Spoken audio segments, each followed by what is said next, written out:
Que tensão, então, que a gente pode pensar em colocar, né? O que é essa tensão? Quando as pessoas falam como é que se trabalha com taping, né? Qual a indicação? É só colocar a fita, é só esticar lá e grudar e pronto, né? Estico ou não estico? Então, na verdade, a gente está falando aí que a dose dessa terapêutica, ela é dada pela tensão que a gente gera nessa fita. Então, a fita, ela tem uma propriedade elástica, que a gente vai falar daqui a pouquinho, né? E que ela permite que a gente consiga esticá-la, né? Até um certo ponto. E aí, o quanto a gente estica ela é o que a gente determina ali como tensão, né? Então é o quanto de força a gente emprega ali para poder esticar, trabalhar essa capacidade de tensionamento, essa capacidade elástica dessa fita, né? E aí essa tensão, a graduação dessa tensão é que vai diferenciar os tipos de aplicações para diversas disfunções, diversos objetivos. Então, quando eu penso para uma circulação, quando eu penso para uma dor muscular, enfim, eu vou ter tensões diferentes recomendadas aí pela literatura, né? Então, a gente consegue observar nessa imagem, né, como a fita, né, tá separadinha, a base, a âncora, ou a âncora inicial e a âncora final, ou âncora proximal, âncora final, né, em azulzinho, a gente percebendo que é a região que a gente não põe tensão na fita, então é simplesmente descolar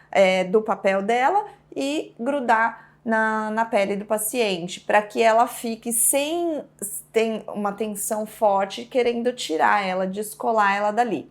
E a área do meu objetivo de tratamento, que é a zona terapêutica, é onde a gente vai colocar a determinada tensão de acordo com o que a literatura recomenda para a gente, né? Então a gente gradua a tensão de aplicação naquela zona terapêutica e normalmente a zona de ancoragem, né, base e âncora, ela vai ficar sem tensão, salvo algumas aplicabilidades aí que a gente observa, mas na maioria dos casos seria assim. E aí então, Paula, qual tensão que é recomendada aí pra gente, né, pela literatura? Existe uma divergência um pouco grande aí com relação a algumas aplicabilidades, porque a gente tem uma dificuldade um pouco grande ainda de conseguir graduar isso de forma científica, né, para que a gente consiga ter uma finalização ali, bater o martelo com relação a quanto de tensão tem que ser em cada terapêutica. Então, um dos fatores dessa dificuldade da literatura nos mostrar isso é o fato de que essa tensão, ela é subjetiva, vai depender de cada pessoa. Então eu coloco lá 20% ao que eu acho que é 20%. Às vezes é um pouquinho diferente para a Dona Maria, às vezes para o João vai ser um pouquinho mais, um pouquinho menos. Então não tem como a gente precisar que todo mundo saberia, né, como deixar os 20%, mas a gente faz de forma subjetiva, a partir de uma prática, uma possibilidade de chegar bem próximo disso, né? Existem algumas técnicas que a gente vai ver que facilitam para que a gente compreenda. Então, normalmente, algumas literaturas já têm colocado assim, baixa tensão, moderada tensão e alta tensão, ou tensão mais forte, também como uma possibilidade ali de você quantificar e determinar qual a tensão que você vai utilizar na fita. Certo? Então, assim, quando a gente pensa em técnica circulatória, né, o objetivo é a circulação, né, sanguínea, linfática, eu quero melhorar essa região circulatória, aquela região, o que eu vou pensar? O que a gente tem em literatura, na verdade, né?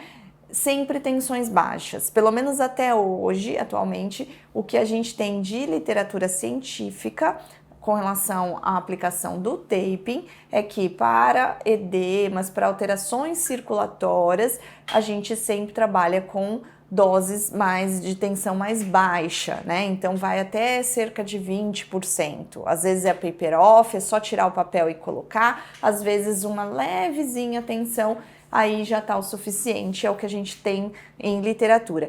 Quando a gente pensa em técnicas, por exemplo, para tratar cicatriz, a gente já tem muitas vezes uma possibilidade de trabalhar com uma tensão um pouco maior. Então, normalmente as literaturas já falam em torno de 50%. Quando a gente pensa numa equimose, né, num hematoma, aí a gente já tem uma variedade um pouco maior. Tem literatura falando que em torno de 25, né, doses mais baixas. Tem literatura falando que até doses mais altas, né, até 75%.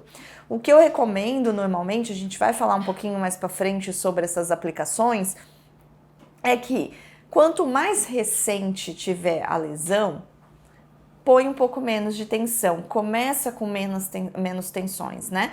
E aí depois, quando já tá passando, ficando mais tardio e ainda tem um resquício, você consegue aumentar um pouquinho mais as tensões. Isso se trata também para fibrose. Quando a gente pensa em fibrose, é muito relativo. A gente pode ter uma fibrose sendo formada a partir de 15 dias, 20 dias, né, da lesão inicial, e a gente pode ter uma fibrose de 2 anos, né, uma fibrose tardia.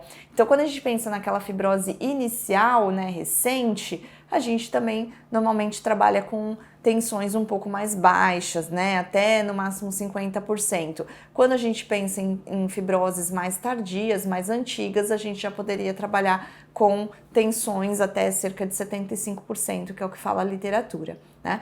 Quando a gente fala já de técnicas estruturais corretivas, que já não é o objetivo do nosso tratamento, né, no taping aplicado à estética, mas só para conceituar, na ortopedia, por exemplo, que eles usam bastante esse tipo de aplicação, muitas delas acabam sendo técnicas que utilizam tensões mais altas, acima de 50%, muitas vezes em torno de 75% até 100%, né? Quando o objetivo é mais aquelas dores musculares, né? Tensão muscular, né? Então, pontos gatilho, também algumas literaturas já têm falado em tensões um pouco mais fortes, né? Nessa imagem que a gente tem aí, mostrando pra gente um pouquinho aí sobre essas graduações de tensões, é interessante vocês fazerem essa prática em casa mesmo, né? Vocês fazerem muitas vezes pode ser numa superfície lisa, na mesa ou numa apostila, né? Numa superfície que seja mais lisa. Por quê? É legal você cortar, ali, por exemplo, a gente tem graduações de paper off, né, até 10, 15%, variando ali, são 5% até cerca de 100%. Então, o que eu recomendo? Você pode cortar cerca de 4 a 5 tiras, né, pedaços de fita, do mesmo tamanho, né? Cortou elas 5 do mesmo tamanho, você vai colocar a base sempre iniciando no mesmo ponto. Vejam que todas estão sempre iniciando numa mesma parte. E aí, quando coloca ali, a primeira você vai só tirar o papel e grudar ela, que é sem tensão nenhuma. Vai lá na última. Na última, você grudou a parte da base, dá um pedacinho de base ali, fixa, estica ela ao máximo que ela te permitir, cola, e aí finaliza colocando a âncora. Depois disso, as do meio, você vai conseguir ter uma noção maior de quanto graduar. E aí você vê que forma aquela escadinha no final por conta da graduação progressiva. Então, uma técnica que é interessante para a gente treinar em casa, para você já ir pegando a mão do quanto de tensão que você vai aplicar ali, quanto que é a ideia de 20%, de 50%, 75%, certo?